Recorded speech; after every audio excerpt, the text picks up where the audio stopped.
చెట్టు అండి మా కాయలు బాగా వచ్చినాయండి. కాకరకాయ చెట్టు పెట్టినాను. బాగా కాకరకాయ చెట్లకన్నీ కాయలు వచ్చినాయండి. ఈరోజు సుమారు కాయలు తెంపినాను. కాయలు తెంపి ఇదే చెట్టు కాయలు కూర కూడా చేస్తున్నానండి. చూపిస్తాను ఆంటీ. చేస్తారా? కాకరకాయలు అండి. మా చెట్టు కాకరకాయలు సుమారు ఒక 10 కాకరకాయలు వచ్చినాయండి. 10 కాకరకాయలు 5 కాకరకాయలు కోసి ఇంకా 5 కాకరకాయలు ఫ్రిడ్జ్లో పెట్టేస్తానండి.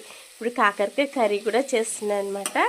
ఎలా చేస్తున్నానంటే మొత్తం చేసి చెప్పాలంటే లేట్ అవుతుంది అనేసి అన్నీ చేశాక చెప్తున్నానండి. ఫస్ట్ కాకరకాయలు అన్నీ బాగా చిన్న చిన్న ముక్కలన్నీ కోసుకున్నానండి. మళ్ళీ ఎర్రగడ్డ కొన్ని పచ్చిమిరపకాయలు, కరివేపాకు, కొత్తిమీర అన్నీ వేసాక టమాటా కూడా వేసేసాను. మళ్ళీ కాకరకాయలు వేసాను. అంత వాటర్ ఏం వేయలేదు. ఇంకా ఈ టమాటాల దీంట్లోనే బాగా మగ్గుతూ ఉంది.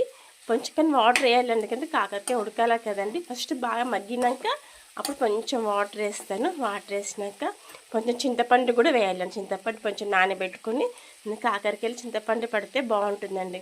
ఇప్పుడే వేయను, ఎందుకు వాటర్ వేస్తాను కదండి. మొత్తం వాటర్ వేయకుండా చింతపండు నానబెట్టుకొని బాగా చిక్కగా పిసుక్కొని ఈ కాకరకాయలు చింతపండు పులుపు పోయాలన్నమాట. పోసినాక అప్పుడు కొంచెము ఉప్పు, కారము, అంతే. ఇంక వేరే మసాలా అవన్నీ వేయకూడదు అండి. అన్ని మసాలాలు తినకూడదు, మళ్ళీ గ్యాస్ ట్రబుల్ వస్తుంది. ఓకేనా?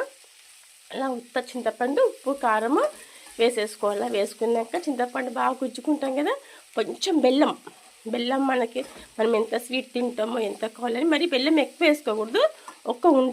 ఒక్క బెల్లం ఉండ తెలుసు కదండి. బెల్లం ఉండ ఆ చింతపండు పులుపు పోసినప్పుడు దాంట్లోకి బాగా వేసేసి ఇక బాగా ఉడికియాలండి. బాగా ఉడికించినాక అప్పుడు లాస్ట్కు కొబ్బరి పొడి ఉంటుంది కదండి, కొబ్బరి పొడి వేసేసుకోవాలి. అది నేను చూపిస్తాను. ఇప్పుడైతే బాగా అడుగంటకుండా బాగా కలుపుతూ ఉన్నాను. అలా బాగా లాస్ట్ కొబ్బరి పొడి వేసేసుకొని కొంచెం పైనుంచి కొత్తిమీర వేసేసుకొని దించేయడమే. అంతే అండి, కాకరకాయ కర్రీ. ఓకేనండి, అలా చేసుకోండి మీరు కూడా. ఓకేనండి, చాలా మంచి కాకరకాయ తింటే చాలా మంచిది హెల్త్కి. షుగర్ ఉన్న వాళ్ళకి కూడా చాలా మంచిదండి. అయితే చెట్టు పెట్టాను, బాగా కాకరకాయలు వచ్చినాయి. 10 కాకరకాయలు వచ్చినాయి. 5 కర్రీ వండాను, 5 ఫ్రిడ్జ్లో పెట్టేశాను. ఓకే అండి, నచ్చితే లైక్ చేయండి. చిన్న కాకరకాయకి సపోర్ట్ చేయండి. Thank you my friend.